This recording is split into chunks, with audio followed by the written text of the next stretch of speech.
Right, well, it's Sunday, and yeah, done my church service this morning via Zoom from my organ workshop where we have a finished pipe organ, so I played that. So that gives me half an hour before lunch, so we'll get on with this. First of all, we're going to have to make a mic up. Of course, it's a different pinout on a Great set. Great is the brand, not the quality, because it's a Fidelity 1000. Now, HBox21 passed this on to me. He's one of our trade customers, and it's, you know, it's a bit sorry, isn't it? But that doesn't matter, because this is something we're wanting to try. When we... Oh, speakers, I think, were knackered. The wires are ripped out. Oh, the low power switch is disconnected. Right. I can work on a stub at the moment on that. Yeah. Yeah, I mean, it gave this to me because we did that Uniden 100 recapacitor, the whole lot, all the electrolytics as a demonstration, and it surprised me that it worked better than it did before. I subsequently did 2 customer sets, and one worked dramatically better, the other didn't. It worked a bit better, but that was the experiment. And I think we've got another one on its way in for the same treatment. Now, those radios have to have 4 capacitors changed in. There's the 2 220 microfarad ones, and there's the 2 470 microfarad capacitors. And so now they're 38 years old, those Uniden sets do need some capacitors changing. So why not change all 22? I would never normally do that, but you know, we did it as an experiment and it actually worked out. So it was suggested to me by more than one person, why don't we do the same treatment to the Great chassis? So get it working as it is, and then change all the capacitors for really high quality ones. And again, there's 22 of them. And you know, we see quite a lot of these. We probably see more of these than we see Uniden sets, because there's what? How many? I think we worked this out the other time. I think there's 20 different versions of the Great GT868, which is this, 858, which is the other 2 knob one, and the 868, which is the 4 knob one. So there's a lot of them around, and I'm in a rural location in a farming community, and they work fine. Yeah, they bleed over boxes, but it doesn't matter when you're using it mobile, because there aren't the silver rods every other house like they were in 1982, and we're not in a big city.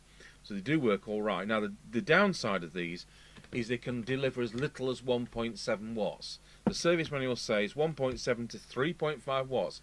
It is not a 4 watt set, it's a 3.5 watt set. Now, if it happens to do 4 watts, we'll let it go. But I can't say I've seen that many that do. Now, I've had a lot of soldering around there, and I'm now competing with the radio, and it's had the protection diode blown to kingdom come, and probably not replaced either. So what we're going to do is we'll make up a mic, and if this chassis can't be repaired, don't worry, I've got another one. But it'd be nice to use the one that came from HBox21, especially because he's got a 21 in his name. So, okay, well, I've powered it up and it's got no display, and it's not keying up, and it's not hissing on receive. So that tells me there's it's either some parts pinched out of it, or it's got a major voltage gone down. So I'll just keep with it a bit longer. Get the service manual out. What I have done, I took the screen cover off there, because I'm bound to have to go in there and change the frequency. Plus there's one electrolytic, which is a bit of a pain. That short circuits the power supply, which really doesn't matter. But this is the trouble when you're using stub leads and crocodile clips. There is a screen plate under there, and of course that's going to have to come off to get to the electrolytic, which is under there. Now the other the other capacitors in the VCO, are tantalum bead, and my experience of tantalum bead capacitors is they work or they don't work, and when they don't work, they usually go up in flames. I went to a gypsy many years ago in my teens, and at a fairground, and she says, I don't know what it means as she gazed into the crystal ball, but she'd beware of the blue tant. And from then on I've been aware of the blue tant, but in this radio they're red. I bought a Hammond organ. I'm talking about before you get excited about a tone wheel one, and I'm a church organist, not an electronic organist, but I do have a Hammond organ at home, and I bought this off the local freebie paper about year 1999, something like that, and it was 200 quid not working, and I thought that was a bargain, and he'd paid about 5,500 for it, and it was in his garage. I said, well, why are you really selling it? He says, well, I've shacked up with this bird, and she says either it goes or she does. Well, I said, I know what will be the choice there. But I said, why are you really selling it? He says, well, when you switch it on, the smoke comes out. Well, I delved down all these layers of printed circuit boards. It's a solid state VLSI thing from about 1985. And yeah, there was a blue tantalum B capacitor, wasn't there, with smoke coming out of it. So apart from that and a logic IC, it's been fine. Anyway, I digress. So we need to find out why we've got some voltages missing. So I'm going to dig out the service manual, and I'll be with you again. I don't know whether we've ever got this out before, but it's the Zener tester from Peak Instruments. Because I've taken this Zener diode out.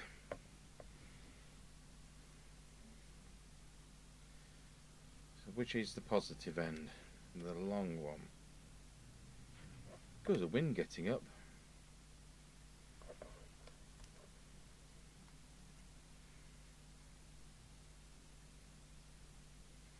Oh dear.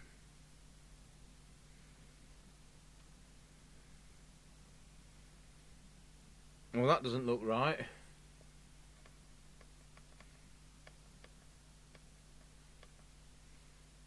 Zero ohms, short circuit.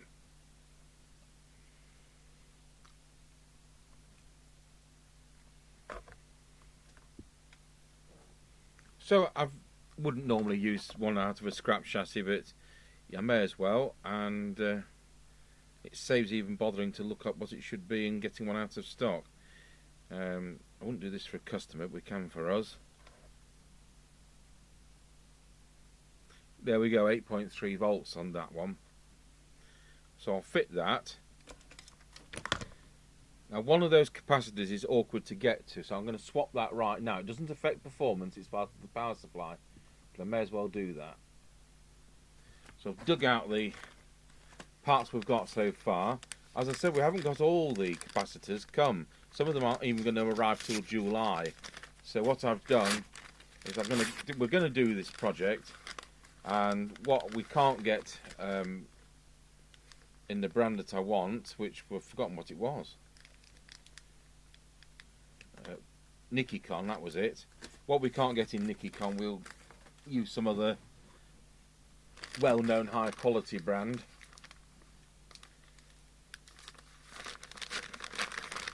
There's quite a few different values. Oh, good. So I need 10 microfarads.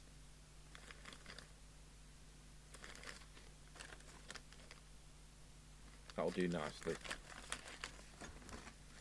So we'll put that in, and we'll put that Zener back, put the transistor back, see what happens.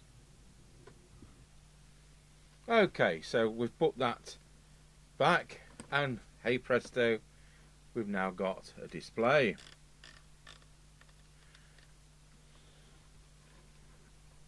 So that was actually a short circuit Zener.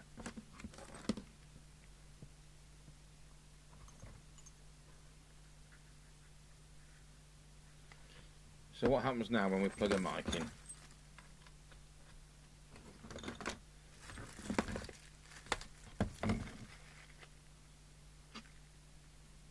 Well, the good news is we have transmit, and I'm on the 3 watt scale and it's doing 2, so that's fair enough. Now I haven't heard anything out of the receiver yet, so I'll put the signal generator on. There's going to be multiple faults on a set, especially one which has been given away as scrap. So we can hear it receiving.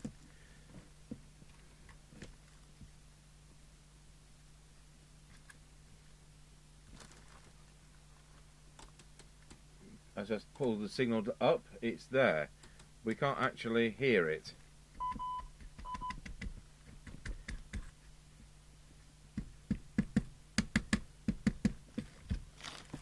Is it possible we've got a duff squelch control?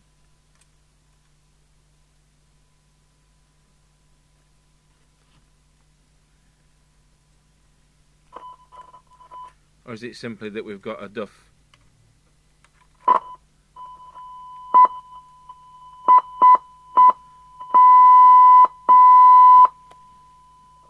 Yeah, I've got a ropey socket there on the back.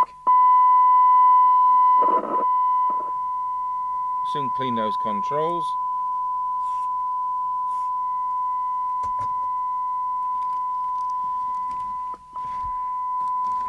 Right, we'll start making some notes. So this is before we do any tune-up, because we're going to check it as it is. They're no good. Turn that volume down. We'll check it as it is, and then I'll go and get a piece of paper, and then we'll do a tune-up, and then we'll do a tune-up again with new capacitors. Well, we were doing alright, and it's now all changed, because the radio I was working on has an overload on the audio side somewhere, and I spent far too long looking into it. So we've lost the day, move over to the next day. So I've dug out another Fidelity 1000, the origin of which I don't know. And the only thing missing, there were 2 things missing from it.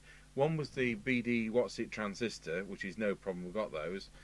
And the other thing was the antenna socket, so I was able to pull that off a scrap chassis. We haven't touched the one we were working on, and you know, I might pass that on to Mr Chippie to find. There's a decoupling capacitor somewhere in the audio, and I've taken what I thought all possibilities out, and they all test okay, but of course they may not test okay when on a voltage, so there you go. Now the only other thing missing on this is the Zener diode, and that's 8.2 volts, because we tested the last one and I remembered that. So have we still got the Zener tester, or did I? No, I've still got the Zener tester.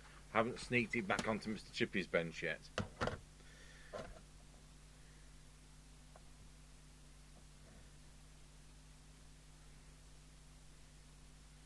So these are brand new, but we will just test. 7.99, that'll do. Good.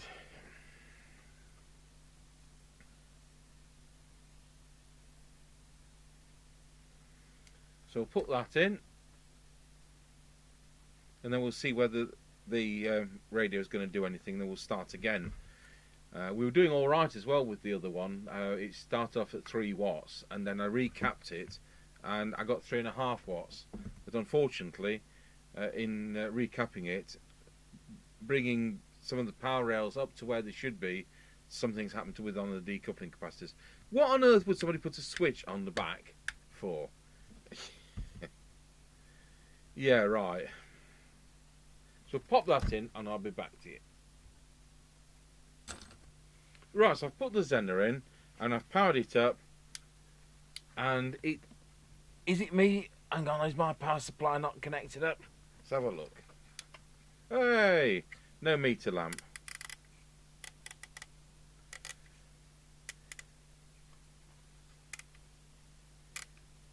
Wonder when that last came on. So we're drawing 130 milliamps. That sounds promising.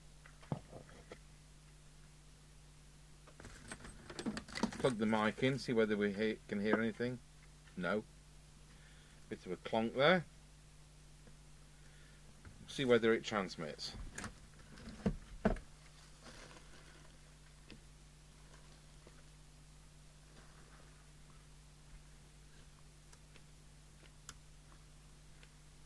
Nope.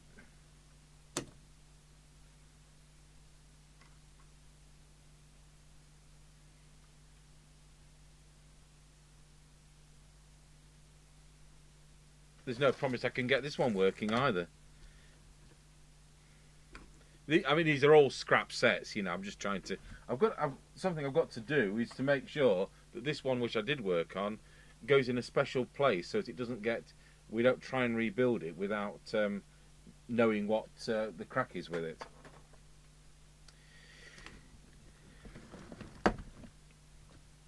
Okay.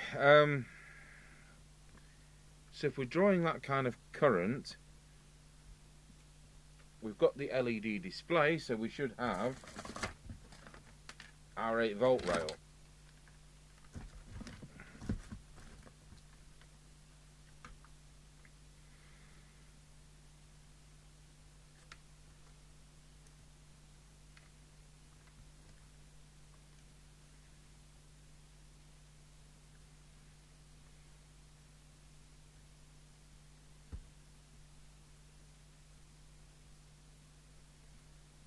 Oh, we've got 8-volt rail. Yep, I tell a lie.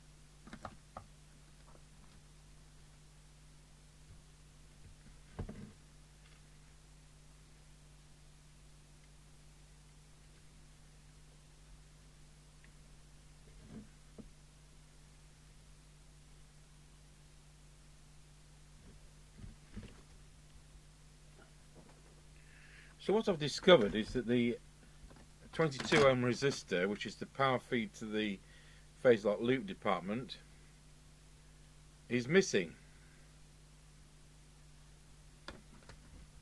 Let's see whether we can move the camera across to where it is.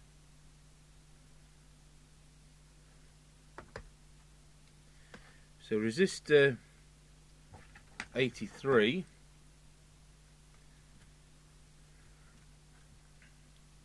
lives just there. So we've got a brand new one out of stock, and hopefully we can get that in. The trouble with scrap sets, you just don't know what's being pinched off them, and then you've got to try and find the original fault as to why they've been scrapped in the first place, and sometimes there's good reason. But this one's in better condition than the previous one. Although the protection diode's missing, you don't know whether the audio IC is up the spout. That didn't work out.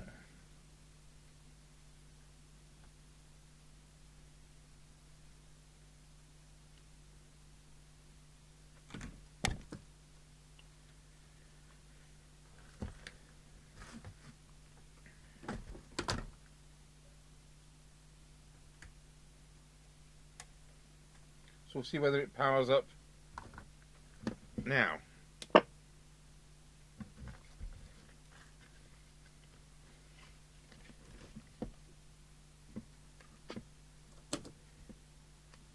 Well, I'll tell you what, I've brought the transmitter on. Let's put, are we on picture in picture?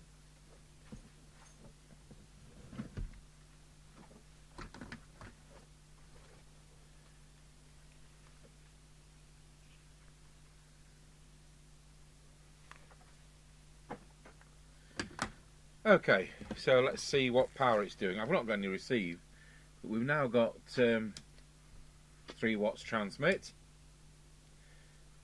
See if we've got deviation. Wallow. Yes, too much of it. And we'll see how on frequency it is. Should Should be 2779,125. It's not very far out at all, so we'll just trim that while I'm at it.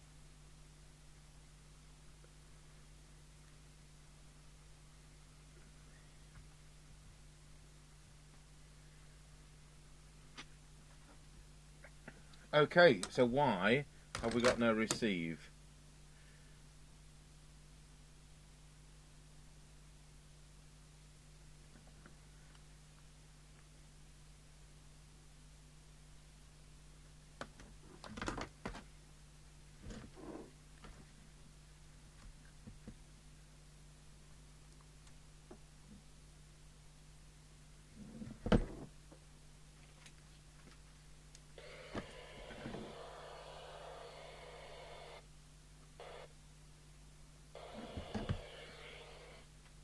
It's not actually receiving.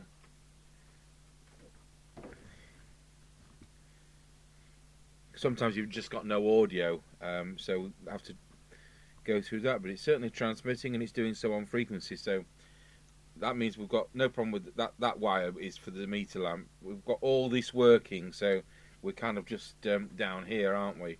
Which is, I suppose, good news, but it still doesn't mean that we may actually be able to fix it. Now, why would somebody take that 22 ohm resistor out? You're not telling me people are that desperate that they use second-hand resistors. Right, we've got to the bottom of the original fault, which is why it was scrapped by somebody else. Apart from a dirty volume control, which I'll deal with later. So what we had is the Squelch transistor, which is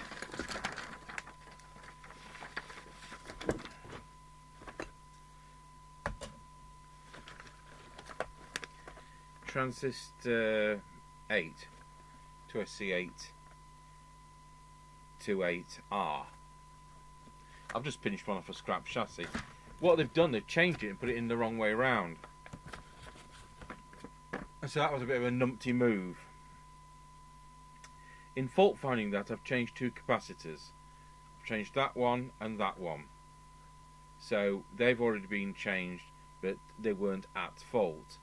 So that isn't cheating, because we're putting in new capacitors, you know, to do a performance check, because that only affects this Squelch circuit. So it's not like it's going to be a life-changing experience with the radio by doing that. So it's pretty deaf. It's doing 10 microvolts. That's what you can hear, if you can hear it, at full volume.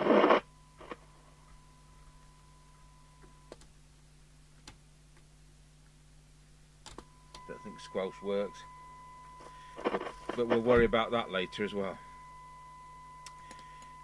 So we now can get on with the tune-up. So I'll turn that volume down.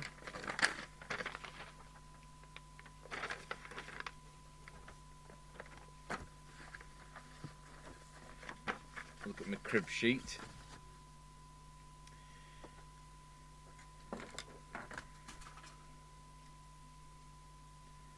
So it's L207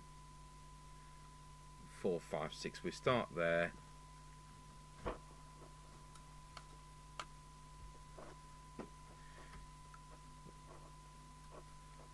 Can't even see where my finger is.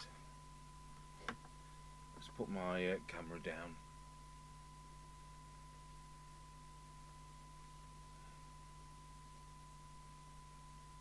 Hey! So we're looking at the power meter, key up.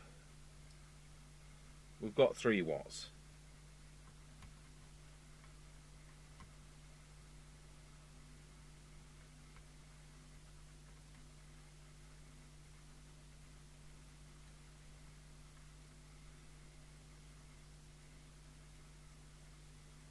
So I say it's alright building up scrap sets, but you've got to find the original fault as to why it was scrapped in the first place. If we've come up against a set that isn't doable, then I put on marker pen, do not repair.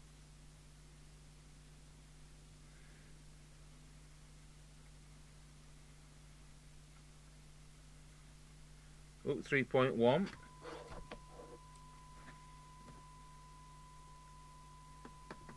I've said many times before, anything over 1.7 watts is an acceptable power on these sets, and this one's already doing 3.1, so we're well in.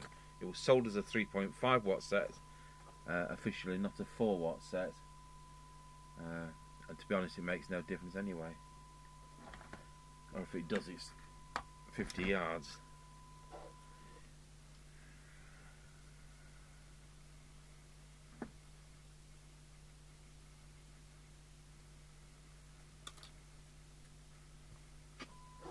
Thicker one than that. I'll put the spectrum analyzer on ready as well.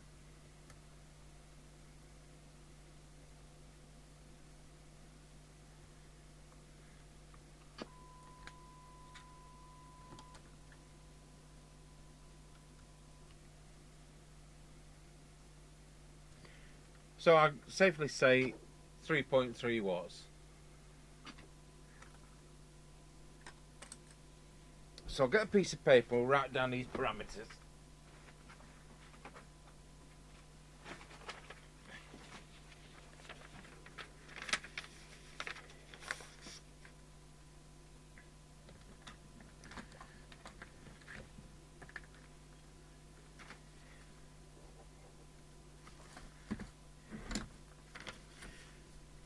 Fidelity 1000 as is, and it was 3 watts. It was I'll put the cyanide meter on, we'll do all the readings properly, we'll do the deviation, just check that. Wallow. I'm going to have to change scales. Wallow. 6, which is ridiculous, and we'll just look at the cyanide reading. The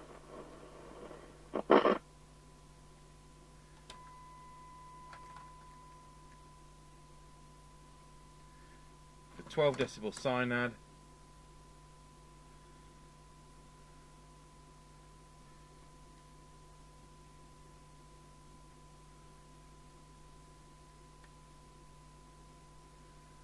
Which is about there. We are looking at 30.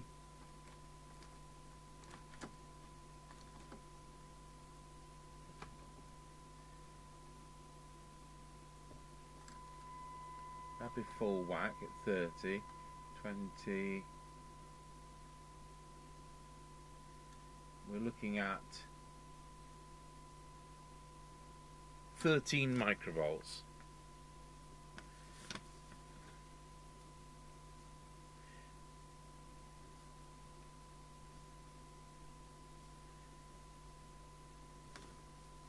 For 10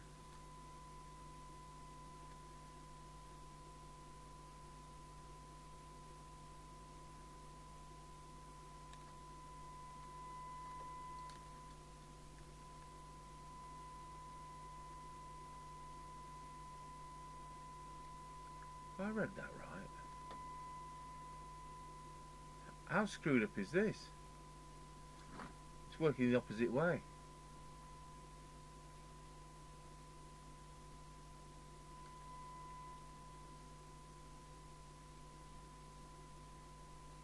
Ten, 11, 12, 13.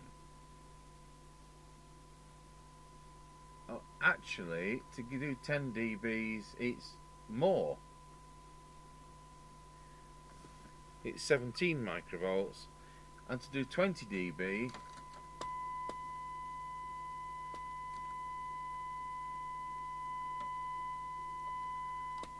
it can't do that. So after tune we're doing 3.3 watts. We'll sort the deviation out, that's straightforward.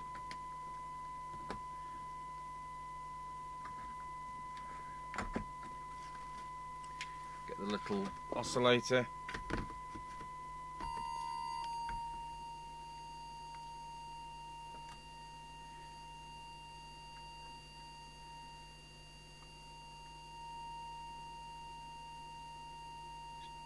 try it about there. Wallow. Wallow. That's it. Trying to write with the tool. 2.3 kilohertz.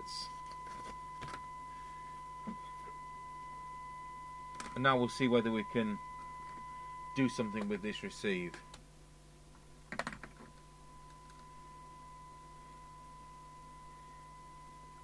Yeah, I mean, they've got these coils absolutely screwed up tight.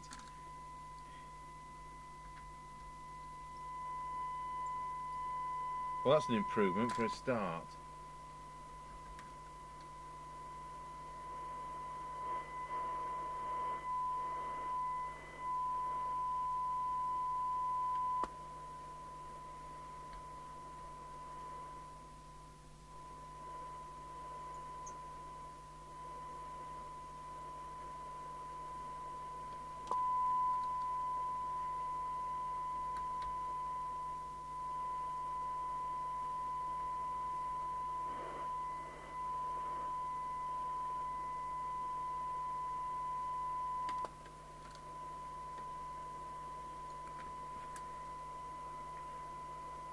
Yeah, they've really cocked up the IF something chronic.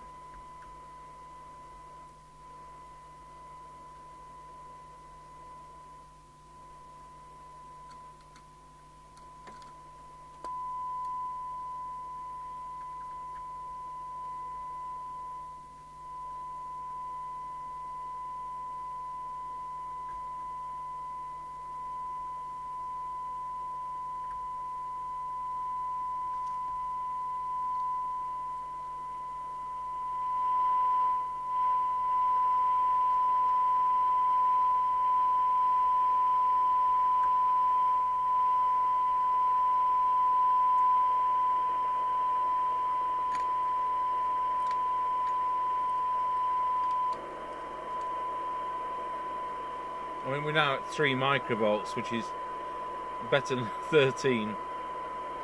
Now we'll do the front end.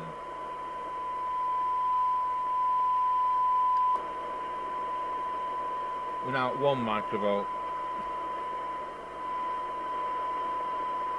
You know, this was so bad you start to think there's something wrong with it, but there isn't.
Okay.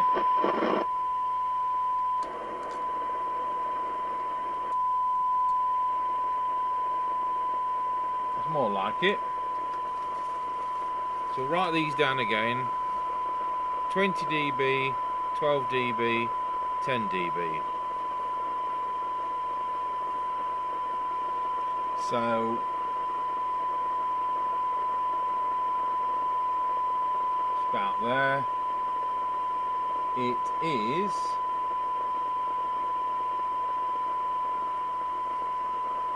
0.47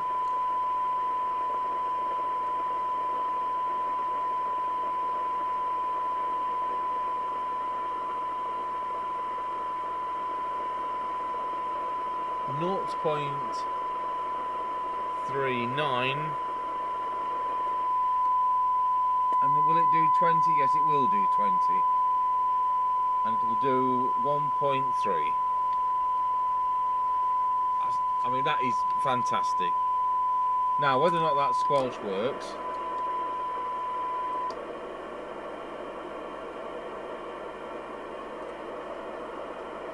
Can't even remember which the Squelch preset is.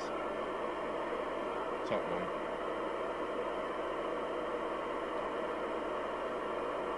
No, we've got something wrong with the Squelch.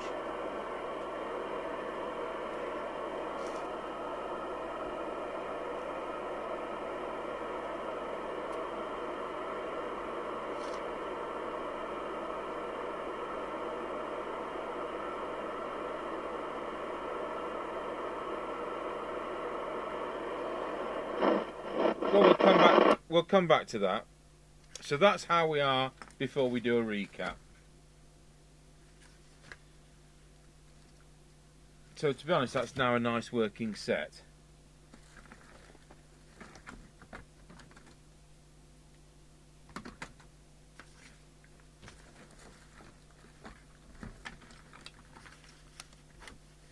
So we'll, after recap, it may not improve at all, you know, that's how it is. Let's see. Okay, so the whole radio is now recapped. We hadn't got Nichicons in 4.7 microfarads, and we hadn't got them in 33 microfarads, so we've substituted other good quality ones there. We've got them on back order. They arrive in July, but I wasn't waiting till July to do this. So all 22 electrolytic capacitors changed. Will it make any difference whatsoever? Well, it certainly won't to the bleed over. So we'll start with transmit once again. And what does it now do? Well, it does 3.4 watts. And it's cold, so we'll go through it.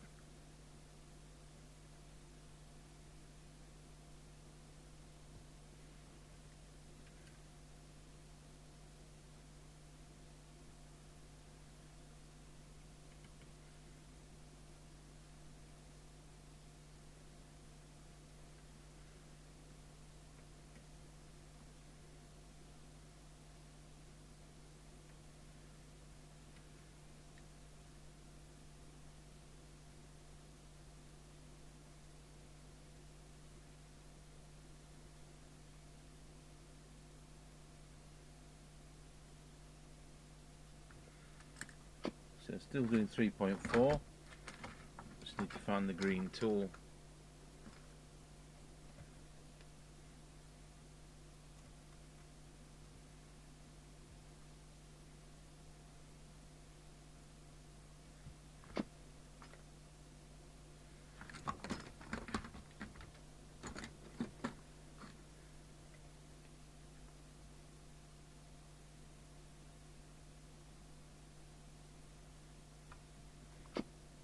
Right, we'll put this into the spectrum analyzer now.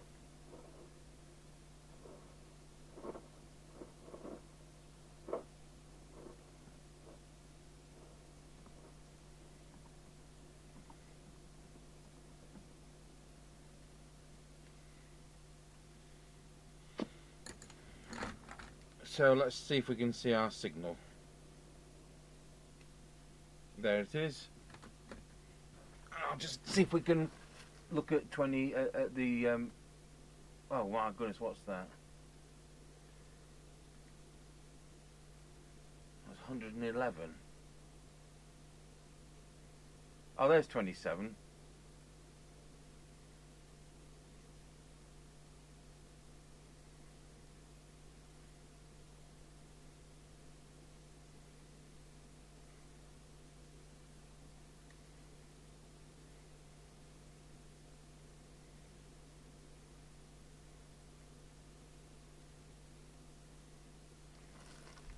That's a nasty one.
Okay, so it's got a bit of a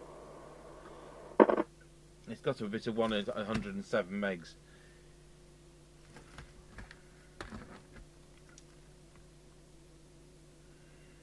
What can one recommend except to use it with a low pass filter? That's out of spec, but anyway, it's doing 3.5 watts. It's keying up at 3.6. We'll write that on our sheet.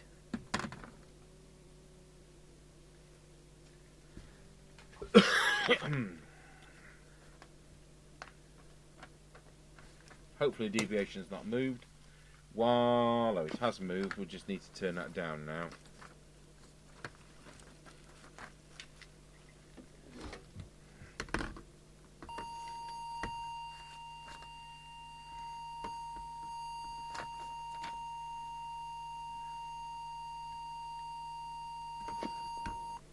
While still wants to come down.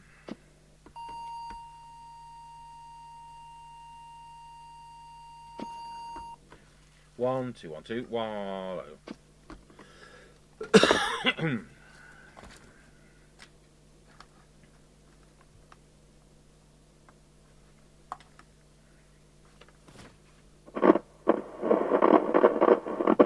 just put some cleaner into that.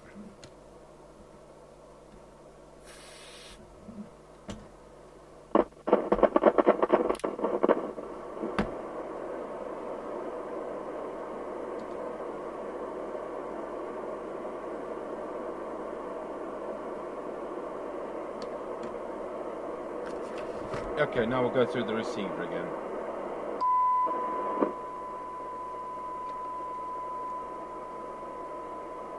So go through the front end.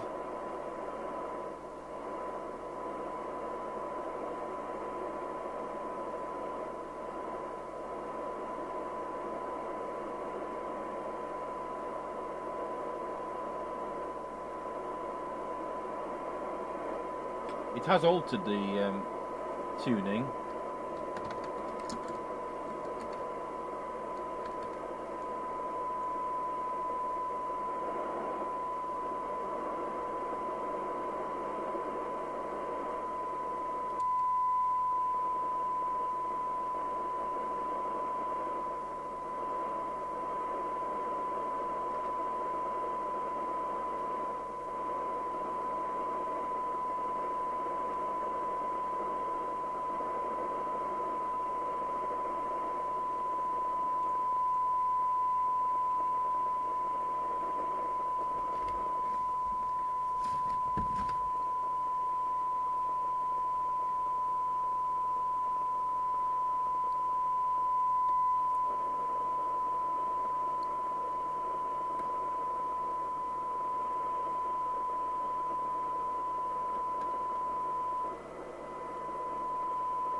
Okay, let's take the new readings.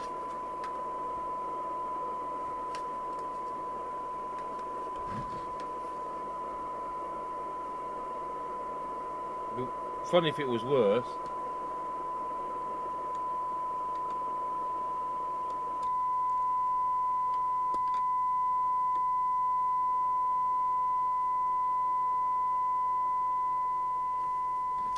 Well, it is. It's now 1.4 microvolts.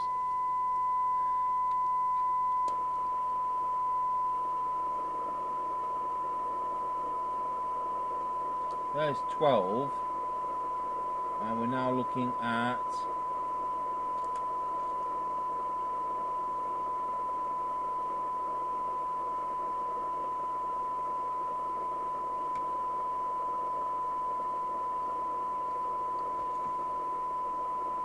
0.31 for 12 dB. I take that 20 right, it's a bit ambiguous, isn't it?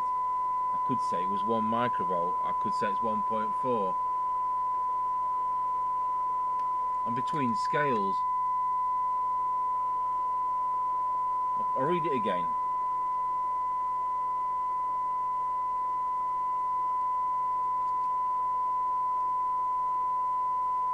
No, it's not. It's 0.9.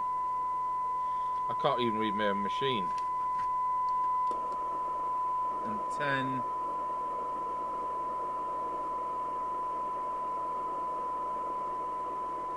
Is 0.678.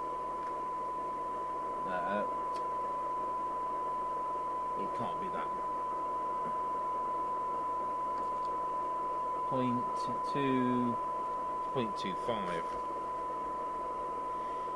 So it has improved the receive sensitivity for whatever reason, whether or not the power supply is cleaner to it. But anyway, it has improved the receive sensitivity, and I was meticulous with it last time round. Don't suppose it's brought the squelch back though. No, the squelch doesn't work. So let's put S9 on the meter.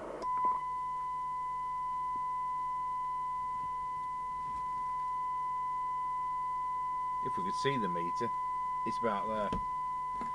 Let's put transmit on the meter. Oh, the preset's missing. I'll have to replace that before we can do that.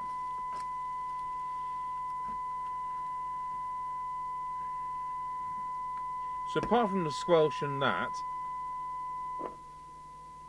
you look well if I can't fix the squelch after all that work. Anyway, I'm taking a break. It's cup of tea time. Okay, so roll forward a bit and just looking at this Squelch circuit. Remember, we had a duff transistor causing to be no nothing, and then there's still no squelch operation, even though we've got the signals, you know. So, looking at the circuit diagram, it's unconventional as ever. We've basically got an AM detector which does the squelch. So, the signal appears here, and by increasingly grounding the base we get the squelch operation. So I've checked the diode 9, and I've checked the diode 10, and then you've got the actual takeoff here from the receiver. The first takeoff through capacitor 107, just make sure I'm in picture, yep, takes us to the S meter through its adjustment. So you have a diode and a capacitor, and a sample comes off there, and away it goes. And a second sample is taken for this AM detector to go to the squelch control. So I've taken out the wrong meter. I've taken out the diode.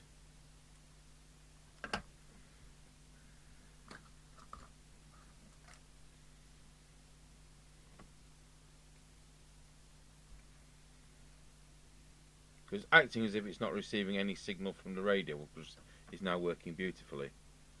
And it says short circuit. So I've just pinched one off a scrap chassis, seeing as it's my set. It's a germanium detector diode. So I'll put that in the vertical filing cabinet. Where did I put the other one?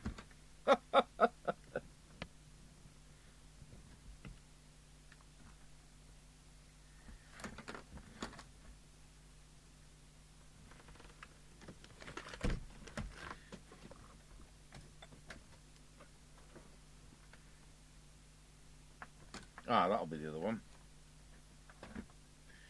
So we'll just test the other one out of the scrap set.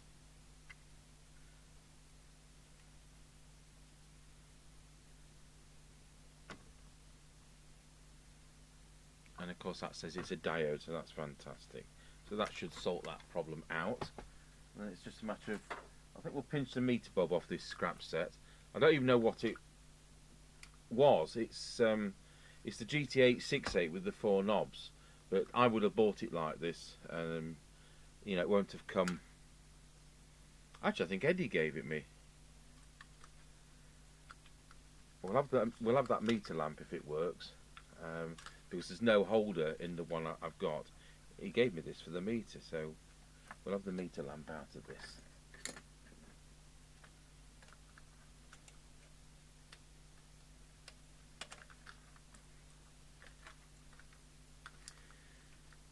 So I'm jumping ahead of myself here, but when you find a fault like that, that's going to be what it is.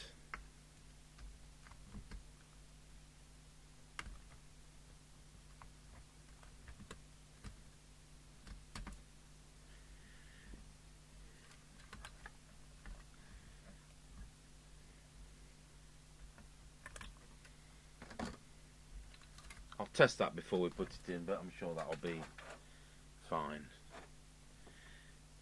Right, I'll pop that diode in and then we'll see what happens.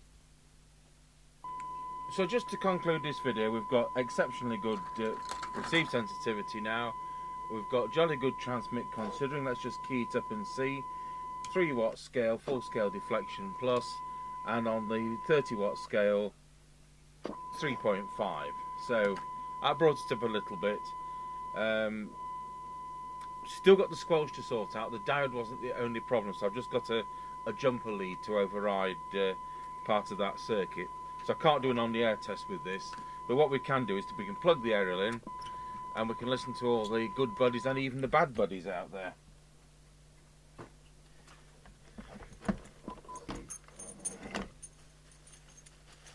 So I'll switch the signal generator off.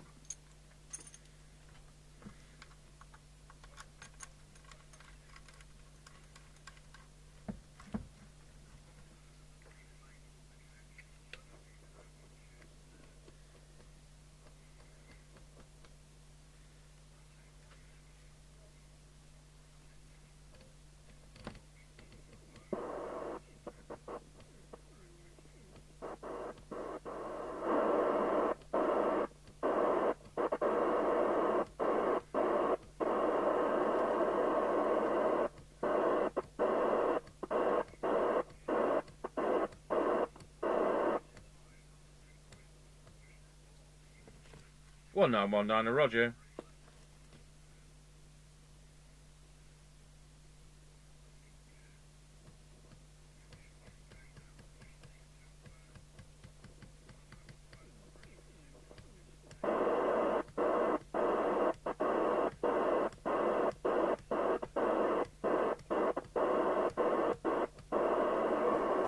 So you saw it on the instruments. Turn down the volume. So we'll do a scratchy corner test when I've finished it off. So when we came to set, it's doing 3 watts, 6 kHz deviation. Obviously that was just an adjustment, and the tune-up brought it to 3.3 watts and did it meticulously. Then receive, well, there wasn't 20 decibels, it was 13 microvolts for 12 dB. We brought that down to 0.47, which is fantastic. Then with the recap, we brought it down to 0.31. With 0.9 for 20 microvolts, and remember these are the Nishicon caps, however you pronounce it. The only ones I didn't have was 0.33, and I've had to substitute, sorry, not 0.33, 33 microfarads I've had to substitute for some other good quality ones because I'm waiting for those to come, and it's July. We've managed to just touch on 3.6 watts when it's cold, but it's doing 3.5 all day. So it has made a difference, and again that surprises me. So a lot of faults on this, and of course it's another scrap set which we're trying to do something with. So just to go through what I've done, replace the aerial socket which was missing, replace the missing diode from the power supply circuit. Of course we've done the capacitors, and then we've got that Duff diode for the squelch. But there's going to be a whole train of things that have blown up. So although I've checked the 2 transistors which do the squelch circuit, and they're fine, otherwise I won't be able to switch it like I am doing. There's an issue somewhere, and we'll sort that out. So it's worked out to be very sensitive, and I'll be looking forward to finishing it and doing an on-the-air test with Mr Chippie. So there we are. We've done a recap of Fidelity 1000 because I've been asked by several people to do so. Do you like the missing corner? It's got mouse nibble. Hope it was tasty. Thank you for watching.